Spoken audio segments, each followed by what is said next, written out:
Hi guys, it is October 9th, it's about 10:05 in the afternoon, in the evening I guess. It's 83 degrees here in sunny Maryland. It's been a while since I saw y'all. Weight Watchers update, or I'm sorry, WW update. I am still 174, so I'm exactly the same as I've been. Not where I want to be. My lowest on Weight Watch on WW, or I was on Weight Watchers, was 165. So I am up about 9 pounds. Not happy with that, but I was 170 all summer. So I really kind of only consider myself to be up maybe 4 pounds. But that's where I am right now. I am getting blue dots pretty much every day. And I think a good chunk of it is stress, and also just the stomach issues that I've had, you know, kind of my whole life. So I'm not being discouraged at all. I just know that eventually I will head in the right direction as long as I keep doing what I'm doing. I'm sorry, I'm checking out this ambulance that's next to me because Carly is going to go to work for a private ambo company, and I was just kind of seeing what that one was called.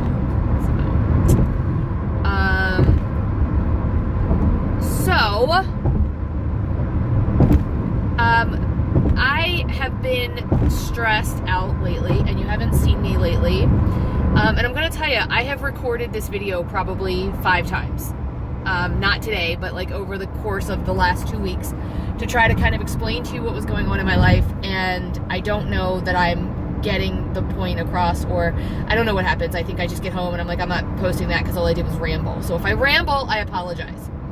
So I understand that you are not going to probably see for a little while what I eat in a day, and that is because in my new job as a special educator, I share an office with 4 other people, and it's just weird to take those pictures or to tell you and video what I'm eating. Although I've told everyone in the office that I do it, and they're all like, oh, we don't care. I forget a lot of times, and also oftentimes my lunch is a catch as catch can, meaning I am eating when I can eat. And yeah, so for example, today I had 10 of the Trader Joe's chicken cilantro wontons for 3 points. I had one of the Asian chopped salad mixes for 3 points. That's 6. I had 2 points because I had a protein 1 bar. So that's 6, 7, 8. And then I had 3 points of a very small bag of popcorn. So that's 8, 9, 10, 11 points is what I've had today. And then I had some fruit. Just a small thing of like berries and cantaloupe and things like that. So I have had 11 points today. I am going home with no idea what I'm having for dinner. Norm's having leftover lasagna, which I am not having. And I'll get to that in a second. So on Thursday, if you guys have followed me long enough since Norm's heart attack in May, you know that he ripped his sternum, and the rip has continually gotten worse. So he went to get a CT scan, which was just a debacle in itself. He got that, and they have decided that they need to go back in and fix him, because his sternum, where it is ripped, is actually touching the heart and possibly the lung, which means they could puncture or nick, which clearly we don't want. So he goes in on Thursday, this coming Thursday, so the day after tomorrow. So if you are a praying person, or someone who sends out positive vibes or thoughts or what have you, if on Thursday you can say a little prayer for Norm. He goes at 7:30, and he's a little nervous. So his nerves constituted him asking me for his favorite comfort food, which is lasagna. And when someone asks you for their favorite comfort food of lasagna, it is not the time to use turkey, ground turkey. It is not the time to use reduced fat ricotta or reduced fat Italian cheese. It is the time to do the full fat of everything, the full calorie, the full sugar, the full everything of everything. And that is what I made him, and I made a big pot of it, and I did have a piece, and that was on Sunday, and I paid for it because Monday I was up, but now I'm back down to where I should be, but kind of right in the same spot. My weigh-in day is Saturday, so I was 174 on Saturday, and I was 174 this morning, so my job has taken a very weird turn. If you are an educator or know someone who is an educator or ever been in special education, my job usually consists of what they call pull-outs and push-ins. I go to the classroom and I team teach with the teacher, as well as help the kids who need it, any kid, not just the ones on my caseload, with their work, as well as I pull them out, which means when I'm in the classroom, I'm helping them learn on the grade level, and when I pull them out, I'm helping them learn at their level, and it's not always the same. Usually it's not the same, or they wouldn't be in special ed usually. So that is the job I was hired for. However, and trying to keep in mind FERPA laws here, which is like HIPAA laws, but for education. We have a student who, due to their disability, becomes quite aggressive. I want to say violent. And we are the person in charge of our department is out on maternity leave. The second in command does not love behaviors, dealing with behaviors, and one of the things that I do but I pride myself on is my behaviors and dealing with students who have these difficulties and these disabilities. And that is why I got into special ed this year, because I have always been the teacher who was the general educator who had the special ed students in my room. So when the special ed teachers would come in to co-teach or to pull out, it was my room they were coming into. And I have learned over the years that I kind of have a knack for these kids, and that's a double-edged sword. Number one, I feel rewarded when I reach them, but number two, when it's a kid in the building who, is the kid, the number one on the crisis list, it falls onto my plate. So they have basically, at this point, at least for the next couple of weeks, have cleared my caseload. And what I mean by that is all of the kids that I was dealing with on a daily basis, which were mostly my third graders, have been shuffled into other people's caseloads, and I am solely responsible for our number one child in crisis. And I have been in this situation before, but never in special ed. So I have, there's often times where I get called into an office and the first words were, I'm sorry to tell you this, but this child is going to move into your room, or you're getting this child from out of state, and here's his big thick folder, or her big thick folder that is, here's the issues. So, my principal was out one day, and I'm in charge when she's not there, and I dealt with this child in crisis.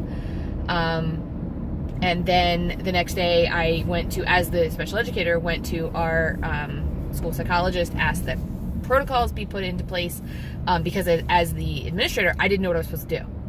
And we developed some.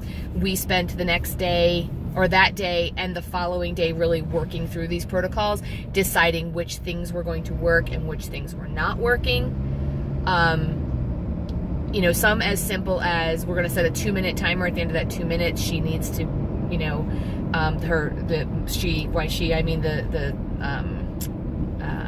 the aide needs to make sure that the student is doing what she's supposed to be doing, and then that student gets a sticker, and then she gives the student so many stickers, and the student earns breaks or prizes or whatever. However, many days this works for long periods of time, and then doesn't work at all. If you can see, there is a nice size mark on my forehead, and I don't know if you can actually see, but my forearm is very scratched. I was actually contemplating today and yesterday going to get a tetanus shot, because today it bled pretty well. But that's where my job has taken the turn. I am strictly responsible for this student. So it is stressful, to say the least. While I have a bond with this student and I like them very much, it can start off being just a fabulous, wonderful morning, and then before I know it, we're in crisis mode. And it's difficult. So I'll give you an example. On Friday, I went home, and Norm and I were meeting friends for dinner. As you all know, I'm not a big drinker, but I did have some alcoholic beverages. And while we were sitting at the table, I literally, and I hate the word literally if it's not literally, but this is real, I was falling asleep in my salad. I mean, they were talking and I was fighting falling asleep. I kind of rejuvenated over the weekend. I came home yesterday, which was Monday, and the best words Norm could have possibly said to me is, "Do you want to go out to dinner?" And I said, "Hallelujah, praise Jesus." And we went, and I was happy with that. And honestly, right now, I'm hoping he says it again. I know he's not going to, because he's got to eat this lasagna before it goes bad. But I'm exhausted. I get home from work because it's very physical. It's very demanding. The protocols that we have put in place are a lot of moving. It's a lot of transporting. And while I'm not by myself in this journey, I am the sole responder. I am the first responder, I guess you could say. And I come home and I am physically and mentally exhausted. I am drained. I have a headache. I'm almost always in pain. I usually wake up 1:30, 2 o'clock in the morning in some type of pain, whether it is my back or my hips. And I know part of that is just my age, and part of it is just that we need a new mattress, and part of it is I sleep on my side incorrectly. So I know that it's not all of this student issue, but some of it surely is. I carry the stress in my back. I always have, so I tense up my back when there's something going on. And a lot of my day is adrenaline filled, because not knowing what I'm walking into when I get the radio call. So I like I said, I'm exhausted. So I am not surprised that right now I'm up a little bit on the scale, number one, and number two, that it's not going in the right direction. I'm not surprised by it at all. I still love my job very, very much, but I also, and it's one of those things where, I wasn't given this assignment because I'm a terrible educator. I wasn't given this assignment because I don't, relate to kids. So let's give her, a kid who is in crisis all the time and whatever. I know that I was given this assignment because it's what I'm known for. My two former principals actually have said it's what she does. I'm like the child whisperer. So while I'm flattered that I know I can do this and that I'm blessed that I can do this, I'm also a little bit like, oh God, I wish this wasn't me sometimes. But I can't say no when there's a child in crisis like this. It's just what I do. However, added to that stress, and this is where I get a little teary. Added to that stress twofold. Number one, Amber's wedding is in 30 days.